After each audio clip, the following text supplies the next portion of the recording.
प्रधानमंत्री नरेंद्र मोदी ने एनसीपी के नेता शरद पवार के हालिया बयान पर तंज कसते हुए उन्हें बीजेपी से हाथ मिलाने का ऑफर दिया है।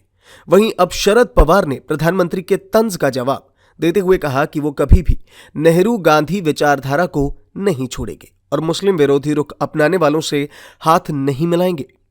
शरद पवार ने कहा था कि आने वाले वर्षों में छोटे क्षेत्रीय दल कांग्रेस के साथ जा सकते हैं या विलय कर सकते हैं। इस पर पीएम मोदी ने पवार का नाम लिए बिना उनकी पार्टी को नकली एनसीपी कहा और कहा कि कांग्रेस के साथ विलय करके 4 दिनों में मर जाने से बेहतर होगा कि वो महाराष्ट्र में बीजेपी के नेतृत्व वाली गठबंधन में गर्व के साथ शामिल हो जाएं। महाराष्ट्र के नंदुरबार जिले में एक रैली को संबोधित करते हुए पीएम मोदी ने शुक्रवार को कहा कि 40-50 वर्षों से महाराष्ट्र का एक बड़ा नेता राजनीति में है। वो इन दिनों बेतुके बयान दे रहे हैं। बारामती चुनाव के बाद वो हताश और निराश है। कई लोगों से चर्चा के बाद उन्होंने एक बयान दिया।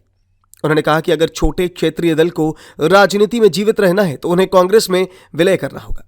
पीएम मोदी ने कहा, इसका मतलब है कि नकली एनसीपी और नकली शिवसेना ने कांग्रेस के साथ विलय करने का मन बना लिया है। उन्होंने शरद पवार और उद्धव ठाकरे की पार्टी का जिक्र किया, जो विपक्षी इंडिया गुट का हिस्सा है। उन्होंने कहा कि 4 दिन बाद कांग्रेस में जाकर मरने की बजाय सीना तार कर हमारी अजीत दादा और शिंदे जी के साथ आ जाओ, आपके सभी सपने पूरे हो जाएंगे। वहीं राष्ट्रवादी कांग्रेस पार्टी एसपी के अध्यक्ष शरद पवार ने पीएम मोदी के इस बयान का जवाब देते हुए कहा कि संसदीय लोकतंत्र प्रधानमंत्री नरेंद्र मोदी के कारण खतरे में है और वो उन लोगों के साथ हाथ नहीं मिलाएंगे जो इसमें विश्वास नहीं रखते, जिनका रुख एंटी मुस्लिम है। शरद पवार ने पुणे में पत्रकारों से बात करते हुए कहा कि यह बिल्कुल स्पष्ट राय है कि संसदीय लोकतंत्र प्रधानमंत्री मोदी के कारण खतरे में है। उन्होंने कहा कि दिल्ली के मुख्यमंत्री अरविंद केजरीवाल एवं झारखंड के पूर्व मुख्यमंत्री हेमंत सोरेन को गिरफ्तार कर सलाखों के पीछे डाल दिया गया। ये केंद्र सरकार और केंद्रीय नेतृत्व की भूमिका के बगैर संभव नहीं था। यह दर्शाता है कि उन्हें लोकतांत्रिक प्रणाली में कितना विश्वास है।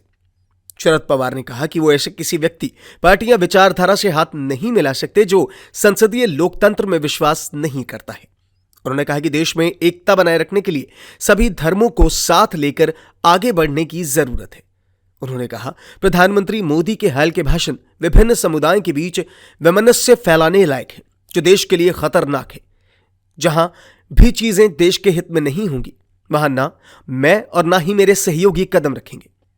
शरद पवार ने दावा किया कि जनमत धीरे धीरे मोदी की विचारधारा के खिलाफ बदलने लगा है। यही कारण है कि वो बदहवास नजर आते हैं और उनके बयानों में व्याकुलता दिखती है। आगे उन्होंने कहा कि मोदी ने हाल ही में उद्धव ठाकरे के नेतृत्व वाली शिवसेना को नकली कहा, जो गलत है। यह आपत्तिजनक बयान उन्होंने एक पार्टी के लिए दिया जो जन आधार रखती है। बयान देते समय उन्हें इसमें संतुलन बनाए रखना चाहिए।